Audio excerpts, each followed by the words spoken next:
On this week's episode of the Stuff Your Accountant Isn't Telling You podcast, we are going to be talking about 3 tips that you can use to effectively manage your cash flow and help your business make sure it continues to stay on top of things. Because one of the things that we talk about here on the show is cash is king. So stay tuned as we dive into this week's episode.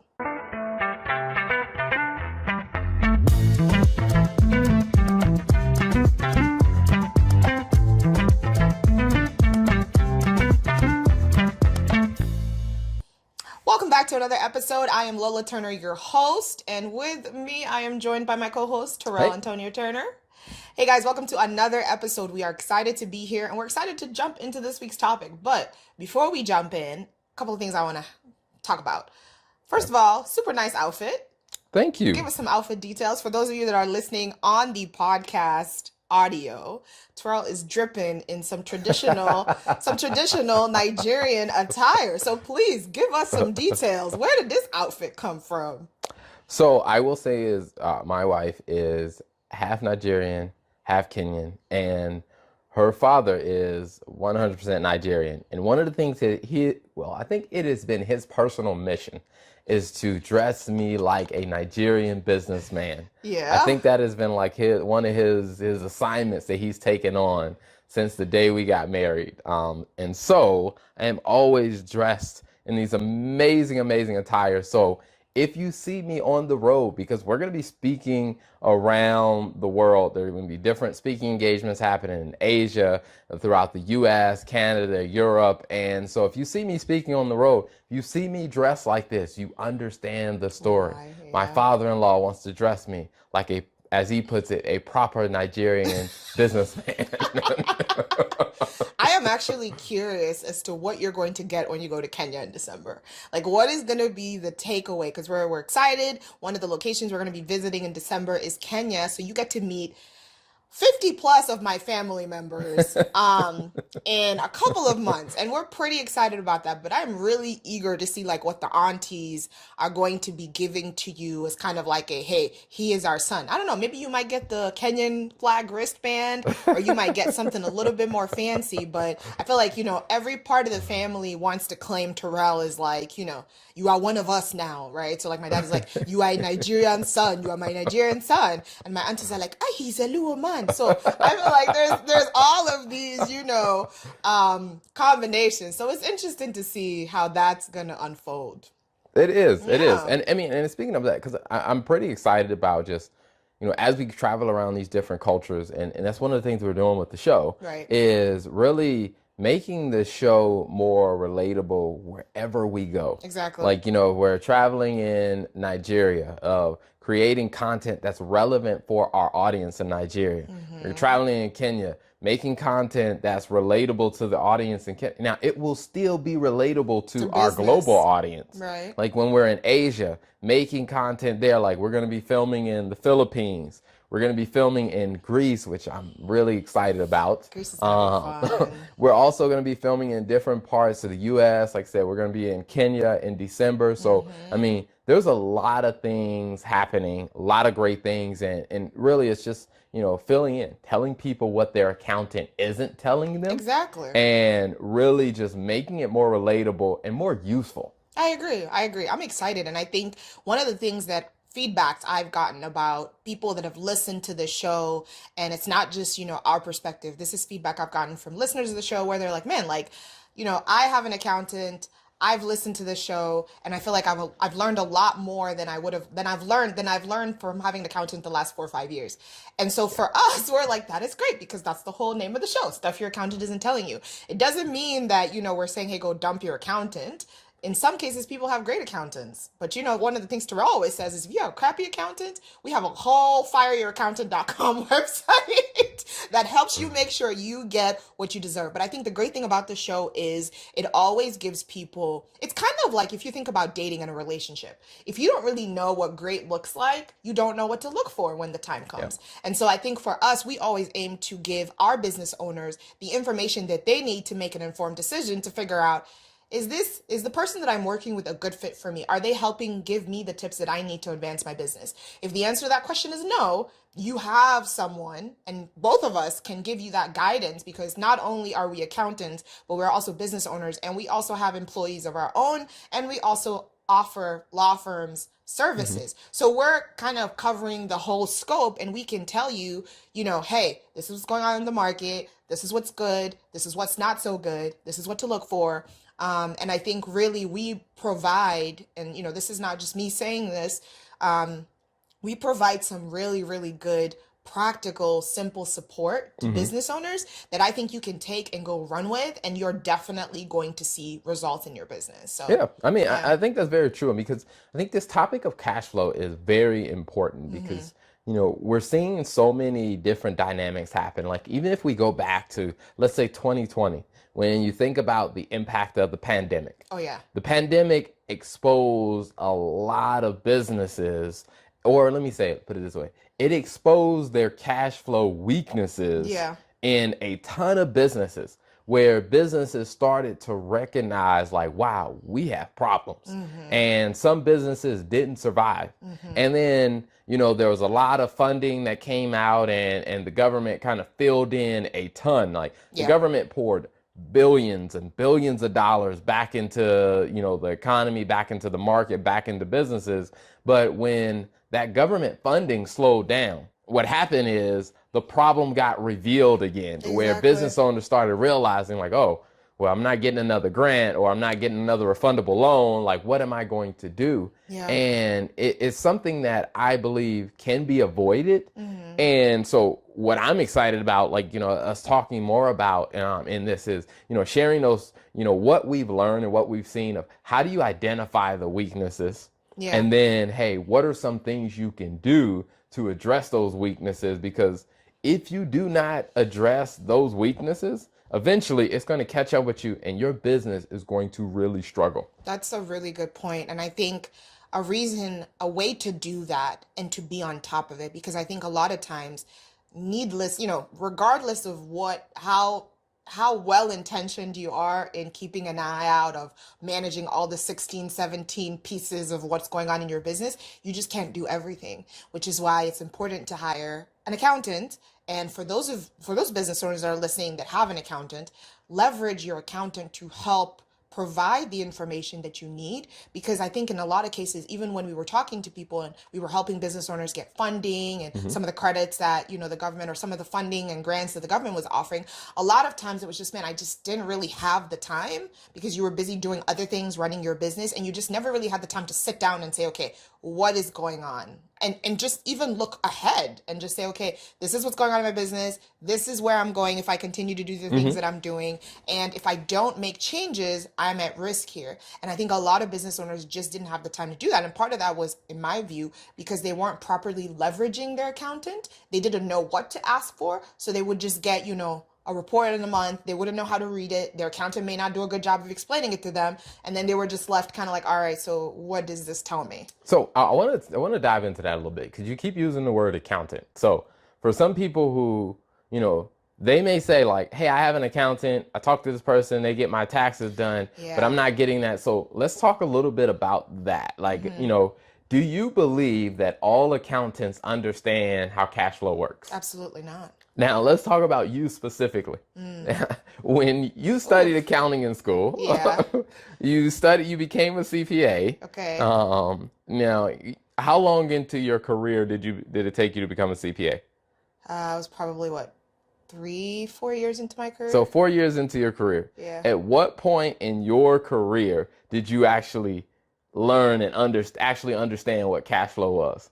I would probably say you're 7 or 8. Yeah. Okay, so 4 years of studying as an accountant, Yeah. and then 7 years of actual working, and by that point you finally understood accounting. I mean, Yeah, or not accounting, cash flow. cash flow. Yeah, and I think the reason for that is because, of course, it's taught in school, but I'm talking about practical application was Hmm. 7 years. 7 years into my career. And to be honest, part of the reason why I was forced to do that is because I became a CFO for a small part of the business. And I really needed to understand like how was I doing on some of the targets that we had. And the region I was supporting, the Americas region, was driving what more than 50% of the revenue. And so in addition to driving revenue, of course, if you're driving most of the revenue, chances are you're probably driving, a lot of high margin products, which is going to impact your cash flow view. And so, yeah, year 7 before I actually had to do it, because to be fair, you can go through doing accounting and closing books, because I was closing books and reconciling stuff like maybe 2-3 years into my career. But in terms of actually saying, okay, forward looking, or just even doing a cash flow forecast, or even understanding what my cash flow impact was, it took me about 7 years to get there. That's something that I think is very common with a lot of accountants is that they study the technical aspects of accounting, Right. especially those that do tax returns. Like they study how the tax law, how the tax rules work, but they don't really spend much time thinking through, okay, practically speaking, what does this mean for cash flow? Right. And I remember having a conversation with someone because I learned it probably about 6 years, well, I'd say probably about 4 years into my career. And a lot of that because I was working in investor relations and I was talking to a lot of Wall Street analysts and they were asking questions and I realized like, oh my gosh, like I don't really know the best way to answer this. So I had to actually go back and study like, okay, all right, the difference between profit and cash flow. Yeah. The difference, between like, hey, what my revenue was and hey, what's my cash flow look like? And when I started breaking that down, I realized like, man, there are so many accountants who call themselves accountants and business owners are relying on them, but that accountant has no idea how this works. Let me ask you an honest question here. Do you think, as an accountant should know what a cash flow forecast is, or even just cash flow, or do you think that's more of on the finance side? No, I absolutely believe that accountants should understand cash flow because, I mean, if you think about it, a cash flow statement is one of the key financial statements. That's true. It's one of those interesting things. Like I started off working in public accounting with one of the, the big four. I worked with one of the world's largest accounting firms. And to be honest with you, I didn't really understand financial statements. I was going to ask that question. And our entire job was around auditing so that we can produce financial statements that investors and the market can use. So we were auditing companies creating these financial statements. But if I sat down and I talked to some of my coworkers, we didn't really understand we didn't understand how to think about it through the investor or through the businesses or through someone who actually used the information. And I think that's a sad thing for a lot of accountants. They don't actually use the financial statements that they actually create. That is really, okay, that's a really good point. And I want to dissect that just a little bit. The point that you made just now about an accountant not really using what they're helping create, I think is a problem, period. Yeah. And I think, and when I say it's a problem, period, and for those of you that are listening, when I talk about an accountant, I'm just saying in this case, let's assume someone who provides bookkeeping services, which bookkeeping services is basic stuff that you don't really need an accounting degree to do, right? I mean, I would agree with that. You reconcile, you organize transactions, you categorize things. And so oftentimes I think a lot of professionals who do accounting work, let's say it that way, are oftentimes so focused on the detail work and not really understanding, okay, how does this fit into the big picture? Which is where I think the big picture is where business owners really need help the most. It's, okay, how does these transactions fit and help me, okay, based on how my business did, how do these transactions help me figure out what I need to do next, right? And so I think that oftentimes is the missing piece. And I think that's why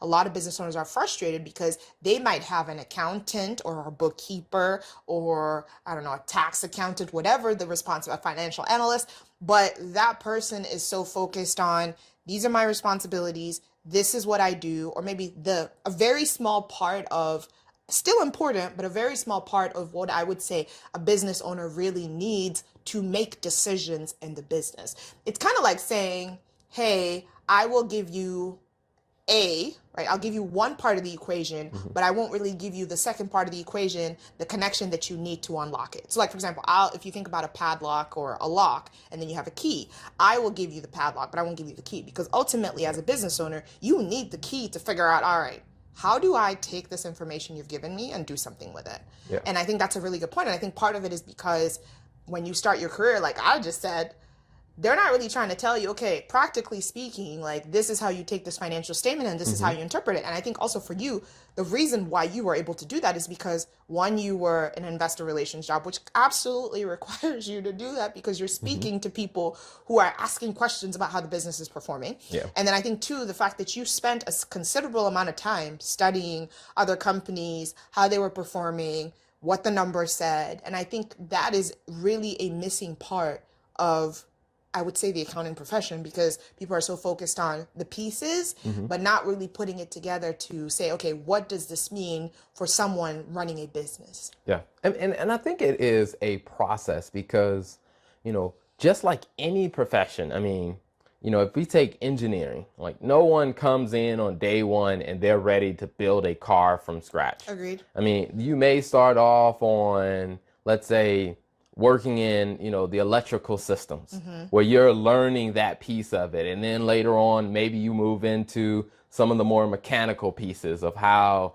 this works with this. And then maybe you start moving into materials of like, hey, what type of metal should we use for the frame of the car and stuff like that. And then maybe you move into the design and stuff like that. Now, over time, you've picked up all these pieces. And so one of the things that I tell business owners is, like, when you're picking an accountant, you kind of got to understand, is this accountant, are they just good at this one individual piece? Yep. Which most people, when they say they work with their accountant, that person is doing the tax work. Right. That person understands that piece, but it's like, do they understand the other pieces? Now, it's not to say that you don't need a person who understands tax, but what I will say is, maybe you need an additional person. Maybe you need, hey, a tax person. Maybe you need a bookkeeper. Maybe you also need a CFO, because the CFO is the one who has had enough experience to bring all the pieces together. Yeah. Now, sometimes that person can be the same person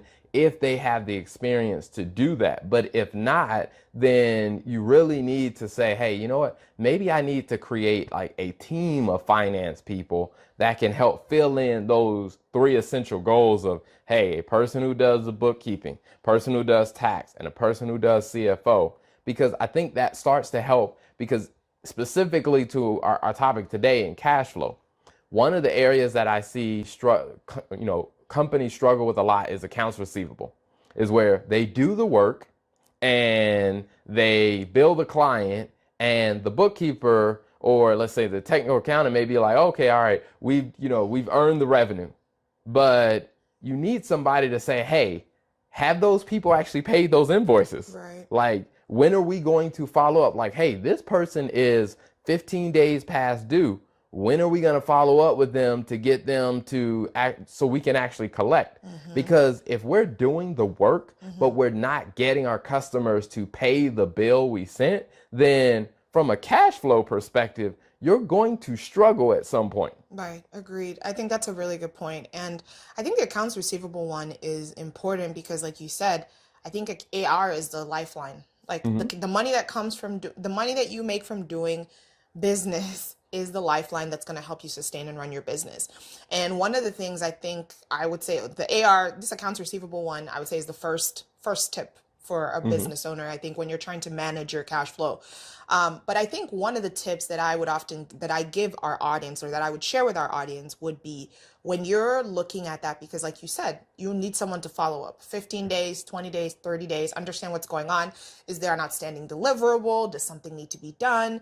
And one of the things that I oftentimes would recommend is, if you have an accountant, it might not be within the scope, or let's say a bookkeeper, it might not be within the scope of what you paid or hired them to do, but maybe just have a conversation with them and say, hey, is there a way for me to get, on a weekly basis, on a monthly basis, on whatever the cadence is that you want to establish, some sort of AR report, something that can be downloaded depending on the system you're using relatively quickly? And can I just get a view of how I'm doing, what's outstanding, and whether it's, hey, I'm going to pay extra a month to my accounting support for that. That way you have something that you're reviewing. For us, I would say, for the clients that we do this for, because we use LiveFlow, that's a relatively quick process. So for example, if someone wanted us to support them with that service, then it's, hey, LiveFlow, update the report. It's something that we can set the cadence of how often we want it to refresh. And then they have the link and they can go in at any given time based on the cadence and just check and say, hey, okay, what's outstanding in AR? Who do I need to follow up with? Because I think sometimes as an accountant or as accounting help, sometimes it's hard. Sometimes we want to drive our business owners to a certain behavior, but I think it's like, how do you make it easier for them to do their job? How do you make it easier for them to follow up? And if that's a service that, let's say, your accountant offers, I recommend as a business owner having the conversation to just say, hey, you know what? Is this something that you can set up for me on a monthly basis or weekly basis? And if they have a tool like LiveFlow that automates it, then it becomes less work on their end to be able to support you with that. I mean, and I think that that's a really good point, because part of management or managing a business comes down to having access to the right level of data. Yeah. And I think if you have the access to the right level of data or the right level of indicators, you can tend to operate things well. I always tell people, I compare it to like driving a car. I mean, I can't imagine what it was like in the older vehicles when you didn't have a gauge on the gas meter. Like you had, because imagine that. Imagine you get into a vehicle and you have no idea how much fuel is left. I'm like, even when you look at electric vehicles, if you didn't have anything that measured how much battery you still have left, you got in the car and you just had to hope you made it, or just like, well, I'm just gonna stop and put gas in it anyway, or I'm gonna charge it up anyway, even though if I don't know if I need to. Now, if you're just doing short trips, maybe you can survive. But if you're trying to go on a long trip, let's say you're trying to drive from, let's say, New York to Dallas, which is, a pretty long trip. At some point, you're gonna have to stop to refuel or to recharge. But if your gauge isn't working, you are probably either gonna run out of gas at some point, or you're gonna stop more than you need to, which means your trip is just gonna be that much longer. And so I think about the numbers the same way, like when it comes down to any business, when it comes down to monitoring your cash flow, like the reporting is critical. Like you need to have certain things in place that can trigger that. And like one of the things that I'm working on with a client is building out a cash flow forecast, to where one of the things that they struggle with is like, I want to be able to predict what the cash is going to look like. And so what we ended up doing is we looked at, okay, all right, somehow we have to combine your actuals of what has already happened with some projections. And so the way we ended up doing it, like, the tool you mentioned, LiveFlow, is we used LiveFlow to pull in all of their historical actuals. And then we kind of built the formula in there to say, okay, all right, LiveFlow will pull in all of the actuals automatically. And then everything afterwards, we'll use the forecast that we built in there. And some of the things we put in there, like, hey, the number of new customers that they bring on, because we kind of knew what their average, revenue was per customer. And then by studying their AR, we knew like, hey, it usually takes you about 25 days to collect when you make the sale. Yeah. So it's like we could forecast how many customers you plan on bringing in. We knew their average revenue, and we knew it takes you about 25 days. So with that, we can pretty much forecast how much money you're going to have coming in the door based off of those factors. And then, like I said, when we combine that with LiveFlow, which automated pulling in the historical, one of the things that they could get is they can get an ongoing read to where they could almost predict 6 weeks out to see, hey, are we going to have a cash problem? Exactly. And if they were going to have a cash problem, what they knew is either we need to go get a line of credit, or we need to actually increase our sales activity because we need more customers coming in, because we're going to have a cash flow problem within the next 6 weeks. And I think when you start to have those gauges, and like I said, you're using tools, whether that's, someone, I would say if they're really, really good, they can build it from scratch. Now, I would say is I'm really good at building models, but I'm not building them. I'm not building them from scratch every time. I'm using tools like LiveFlow and then also building in some formulas because I'm like, just like your car, your business owner needs a gauge on. I need to be able to see Yeah. when a problem is going to happen before it happens, Yep. because that way I have time to do something about it. Yep. Because like I said, if you're driving, a vehicle on a long road trip, you don't want to know too late, like when you're in the middle of nowhere, now you've run out of gas. It's just like, hey, this isn't as helpful now. Yeah, and I think your example of the path, even if you think about electric cars, one of the things that I recently found out about Teslas, and I don't know if other cars have the ability to do this, other electric cars, is when you put in directions to your destination, the Tesla will actually show you charging stations along the route of where you need to stop. This is when you need to stop. This is when you need to charge, like before you move on to the next. Because hey, if you go further than this destination or this charging station, you're probably going to run out because there's not going to be any sort of charging stations from here to there. And I think the cash flow forecast actually acts as almost like, if you think about a Tesla, like the charging stations where you need to stop, because you know very well, based on what you said, you pull in the actuals. And I think LifeFlow is only available for QuickBooks right now, right? Yeah. So, okay, so if you're using QuickBooks to monitor, if you're using QuickBooks as an accounting system and you're doing a cash flow forecast, like you mentioned, the actuals help you kind of project where, okay, this is what I've spent, this is where I'm going, the cash outflow, but then you also have the inflow of, okay, based on your AR, what's the typical amount of time it takes people to pay? Like that then helps guide you, like, okay, you can kind of see the ebbs and flows, like where's the trend? Where are the commonalities? What do I need to, like you said, how do I need to, move and change my sales pattern? Like, hey, do I need to drive more sales in this month based on what I know, based on how I've historically performed? And so I think your cash flow forecast is a perfect example of the indicators that you really need to kind of gauge so that you're not running out of cash. Like, and by the time you find out, it's too late. You're like, okay, so we don't have money now.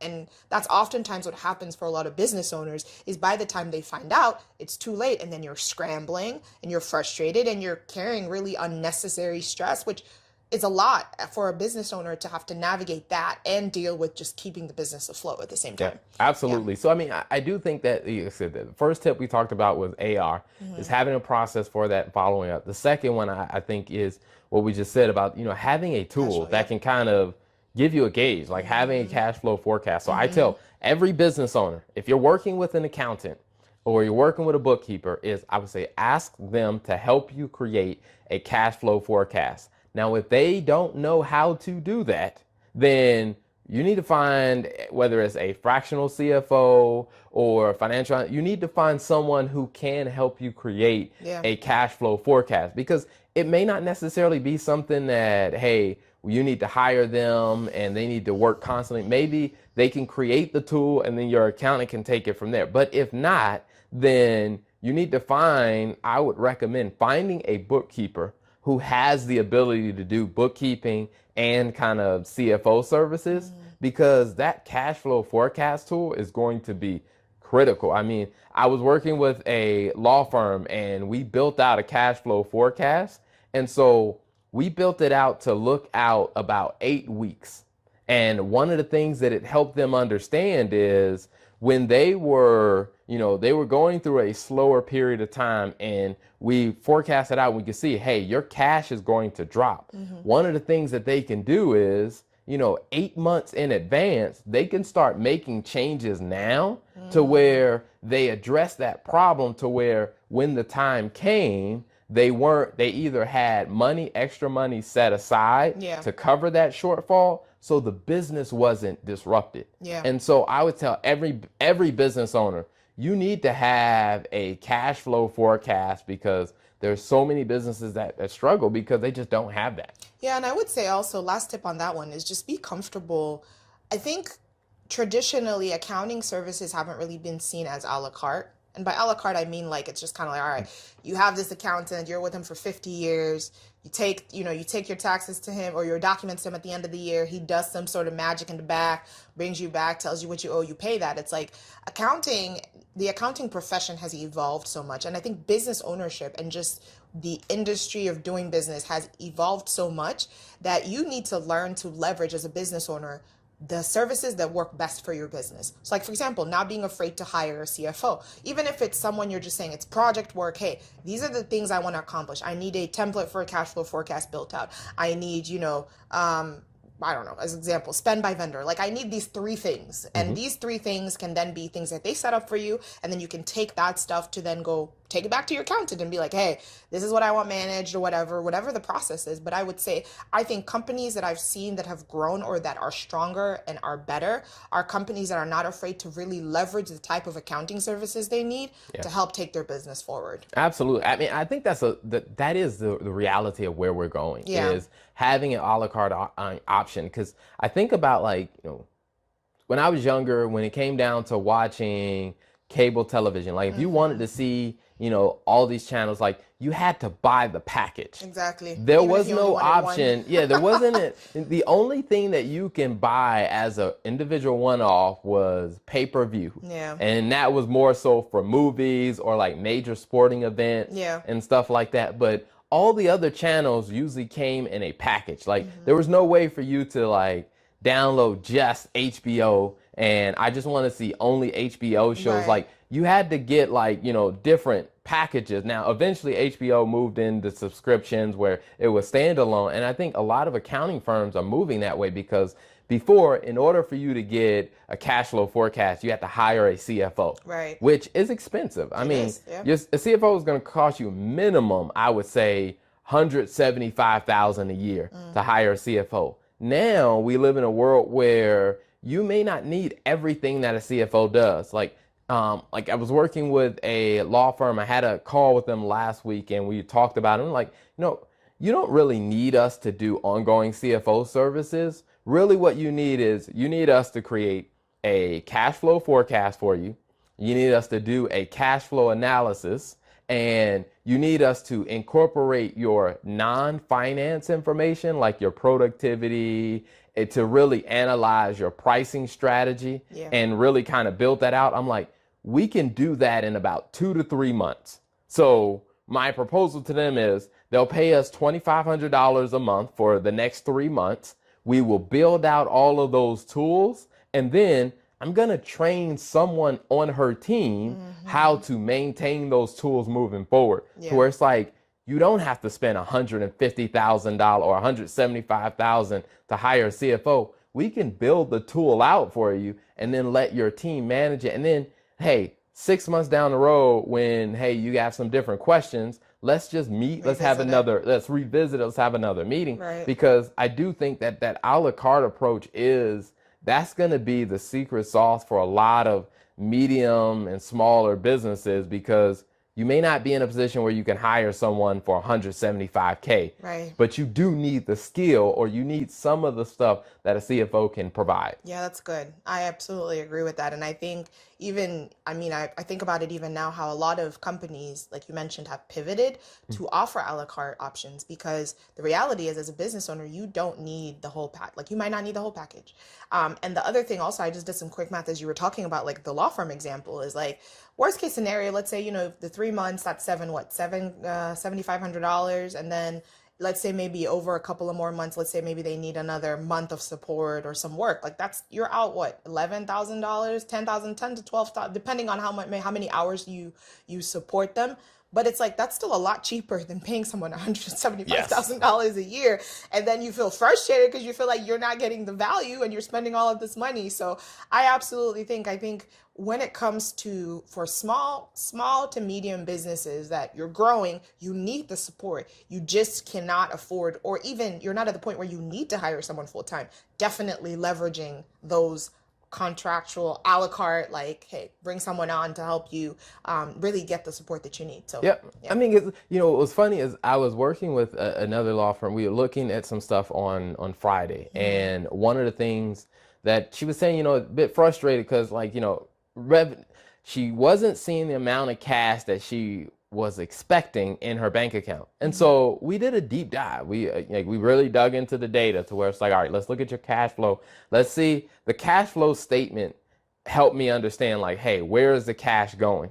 And then when we understood, all right, here's where the cash is going. And then I'm like, let's dig into this a little bit more. And then we identify, like, here's what your problem is. And through the data, I was able to narrow it down to say, hey, you need to have a conversation with this specific staff member Yeah. because this is the staff member that's causing the shortage. And I was like, honestly, you're working harder than you need to because what you're doing is covering up their shortfalls. And it was through the data that we could see that and we could identify that because, I do think that's the last kind of tip that I would give for in this conversation we're having today is that whatever information you analyze, whatever things you look at, whatever your accountant builds, it should come back to a very specific action that you can take to address this problem. Ooh, that's good. And for that client, it was, hey, you need to have a conversation with this attorney because either that attorney doesn't have enough work to do, or that person is just being pretty lazy. Because when we looked at the numbers, I'm like, the numbers are telling me this person's performance is the issue. Right. And by narrowing it down to that, she walked away saying like, oh my gosh, like this makes it so clear. Right. I now know, I know exactly what I need to do. I love those moments. I love it when business owners like, you know what? I get it. Like, this makes sense. Oh, this is what the issue was. It is so fulfilling to like hear that because you're like, man, that's how it should be. And so that third tip I think is so important is just leveraging the data and leveraging the information that you receive to actually understand what you need to go do next. Because you can do a cash flow forecast. You can collect on your AR. But like if you don't understand how to use that information and how to take that information forward, or let's say you can do an accounts receivable report and you can get all those reports and have all the data. But if you do not know how to go actually deploy this and do something out of it, then it's just going to be a waste of time. And you're spending all this money hiring someone and you're not taking advantage of it. So I absolutely think that is such a great tip to wrap up the episode with. And yeah, we're excited to bring the team and bring our audience more content. Any final thoughts before we close for today's episode? Absolutely. I mean, I do think, when it comes down to cash flow is a game of that requires a considerable amount of attention. Right. Agreed. And it's not something that, hey, you do it once and then, hey, we're good forever. It's like you have to, it's a constant monitoring. It's a constant monitoring. And that's why I think, like I said, the most obvious one is around AR, making sure you're collecting on that. The second thing that I think is so important, because it is such a constant game, is really looking at your, having the right tools that give you the right indicators. Like the gas meter on your vehicle or like the energy meter on an electric vehicle. Right. Like it lets you know, hey, how much fuel do you still have left before you run out? And you need some type of tool that gives you that gauge. And then I think the third thing is, after you have the tools in place, make sure it gives you very specific indicator. Like Tesla has, made it more advanced to where Tesla will tell you not only that you need to stop, it'll tell you where you can stop. Right. And that's what you want to make sure that your accountant, your CFO is helping design a tool or a system that will not only tell you, hey, there's a problem, but it'll tell you how to solve the problem. That's or, good. Hey, here's some suggestions on how to address it. Because I think when you have that, like you put yourself in a very good position to win as a business. I agree. That's really, really good. I don't have it. I mean, mic drop. Like we're good. So thanks for tuning in. Look out for more great episodes. And if you like the content, if what we said was very helpful, what I would say is share it with a friend. Tell others because there are so many business owners that are struggling that need this information. And if you need our help, you can reach out to the tlturnergroup.com and we will be glad to help you out. Until next time.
it's your girl Tia Robertson. I'm the host of Entrepreneur Insider.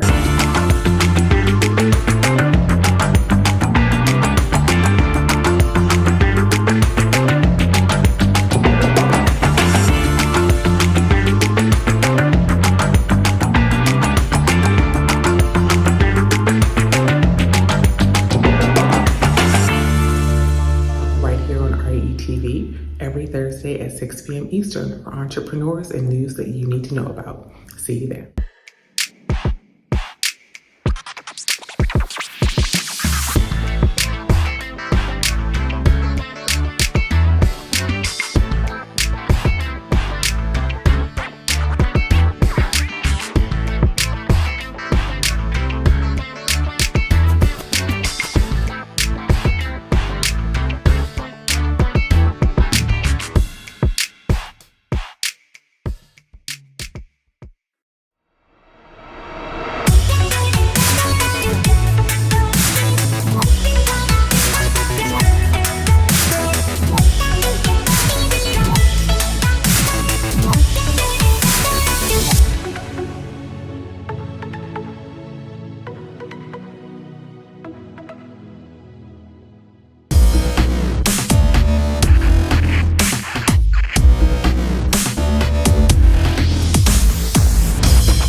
Welcome to What's Going On? My name is Demita Joe. Each Wednesday, you can find me here at 3 p.m. I'll be over here discussing different things that are going on and try to bring you a boost of positivity for your week because we all need this. We're going to share some feel-good stories. We might find a hometown hero. We may take a look at some trending topic. And sometimes we might even find a lesson in a not-so-warm and fuzzy story if we can.